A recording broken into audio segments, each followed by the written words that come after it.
So you're moving to Baltimore City and you have a $400,000 budget. You want to be near some green space. You want to be near the water. You want to be near the action, but not in the middle of it.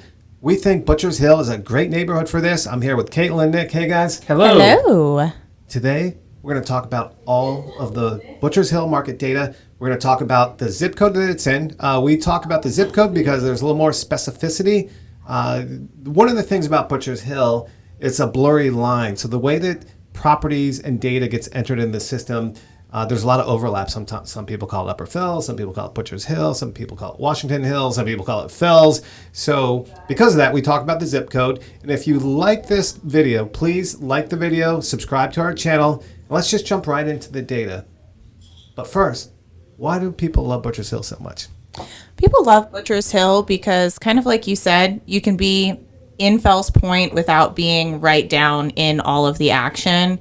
And interestingly, Butchers Hill, way back when, was actually a more affluent neighborhood than downtown Fells. So a lot of those houses are actually a little bit bigger than the houses in Fells Point. So given that you're not in Fells and the houses are a little bit bigger, you can get a better price per square foot and just a little bit more space.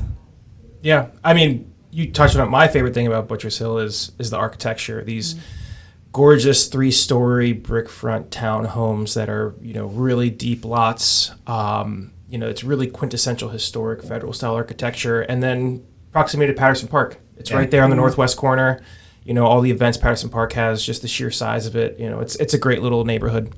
Oh, it's great. And it's close to the action. And you get a lot of bang for your buck, which we'll get into. When you talk about all the neighborhoods in the 21231 zip code, Butchers Hill has a lot of bang for your buck, especially as you get to the more northern parts.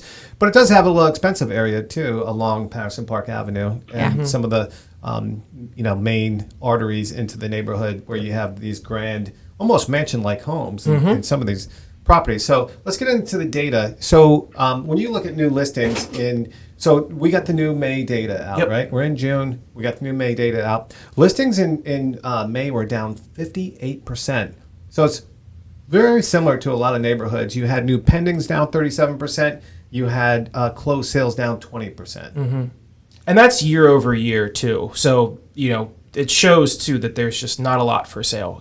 People are kind of sitting and holding on to these properties. But even the thing that you see is from last month to this month, new listings are down 30%, new pendings are down 30%. You're seeing almost a third of a decrease, except for closed sales, which are actually up almost 25% from last month. So which would be normal to see that bump in the upswing in spring.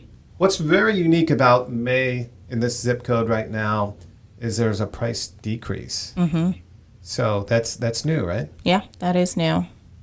Yeah, I mean, it's, from this time last year, from May 2022 to 2023, it's 10% down. So, you're talking, a couple, tens of thousands of dollars from the average sales price, which right now we're looking at as a median $315,000 for the zip code. But last month, the prices hadn't dropped. So it's a very interesting new trend of downward. So there's a seasonality to real estate markets, right?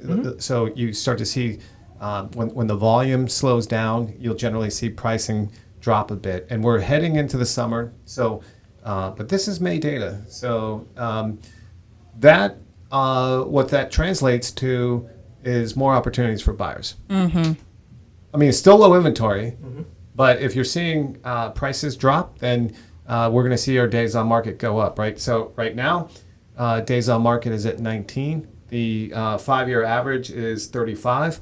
So one of the things, it's going to bring more equilibrium to the market, I think. Agreed. And I think it's because you're seeing a lot of people are like, you know what, I'm just going to rent. Yeah. I'm going to rent for a year. We're seeing rentals go crazy. Now, there's also rental pricing, I think, has peaked. But it has been jacked up over the last 6 months as you see more and more people go towards renting versus buying because no inventory, right? Like you just give up after you've made multiple offers and couldn't buy it because some cash buyer comes in and scoops it up. So it's still a tricky market, right? It is. It's the affordability that I think is kind of the hardest thing. Like you said, there's people who are, I have a lot of buyers who are like, I don't really want to purchase because I can't really afford it. High interest rates, low inventory, and everything that's priced in their price range that is adjusted is going quickly and overpriced, and that's translated, like you said, to the rental market. So people, I think, are just kind of sitting and waiting and seeing what happens, or they're just tired. And so the price adjustments are what we thought were going to happen at the beginning of the year. Right. January, the whole industry was saying, "Hey, we're going through a market shift. Yeah. You got to, it's a whole kind of thing. Like, be prepared for it." And then prices never dropped because the inventory never picked up. Now we still have low inventory, and the prices are starting to drop a little bit.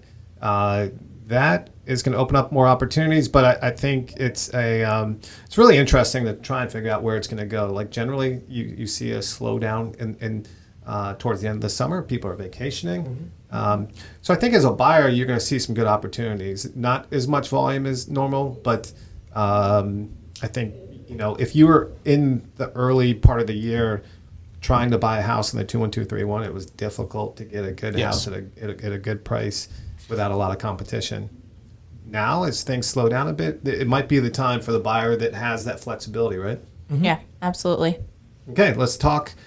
So the 2123 zip code has Upper Fells, it has Butcher's Hill. Our office is in Fells Point, so we're in and out of these neighborhoods all day. Let's talk about the different types of real estate when you get into Butcher's Hill, starting with, there are quite a few alley streets with smaller houses, 600, 700 square foot houses. What are those priced at?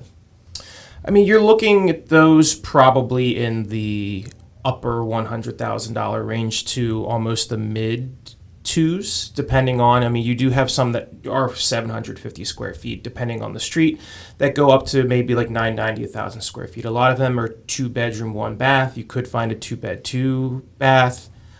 Just depends on the street, depends on the block. But, they're really affordable row homes in a $200,000 price range. Right. And then once you get into a 1,200 square foot to 2,000 square foot, larger, maybe 3rd bedroom, 2-bed, 2 full baths, maybe half bath, nice courtyard, maybe parking. What price point are we talking there?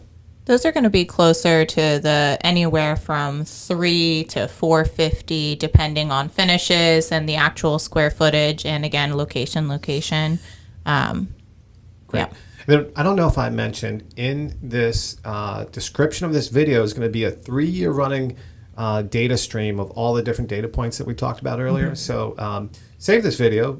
If you're watching the neighborhood, you can actually go back to this and see it's a live stream of data in those links. So it's really helpful to really understand what's happening, whether you're buying or selling. The next category up, and there are quite a few large townhomes, right? That like upwards of even 4,000, 5,000 square feet.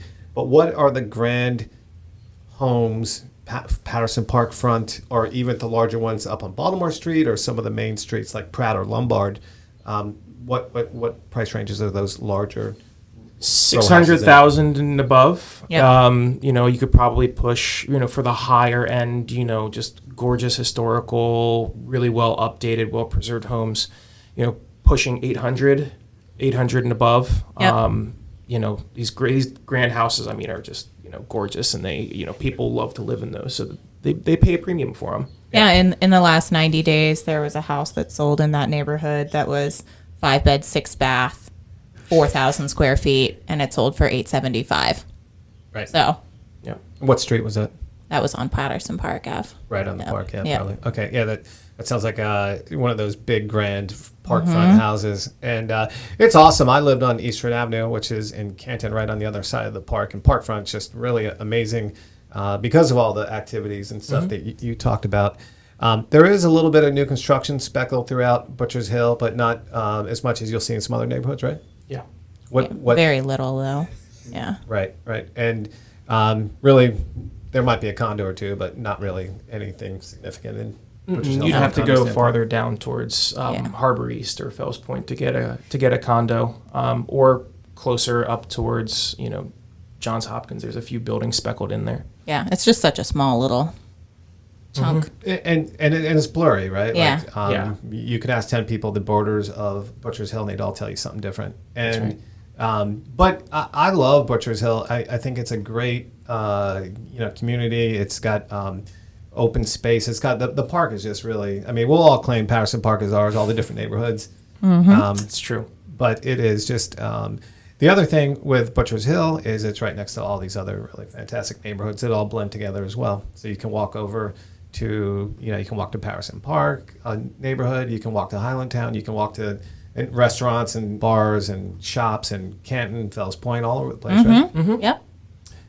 So Caitlin, Nick, myself, we're real estate agents with the Greatest Moves team. And our office is in Fells Point, which is literally about 2 minutes from Butcher's Hill. So if you're thinking about moving to Butcher's Hill, and whether you have a $400,000 budget or any budget, or any of the neighborhoods actually around here, we'd love to show you around.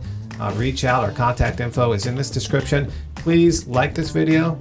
Please subscribe to us if you like the content and want to continue to see different videos in different neighborhoods. We're doing map tours. We're doing neighborhood tours. We're doing all kinds of cool stuff all about the neighborhoods and cities around the Baltimore metro area. And then also check out the live data feeds in our description. And we'll see you next episode. Take care.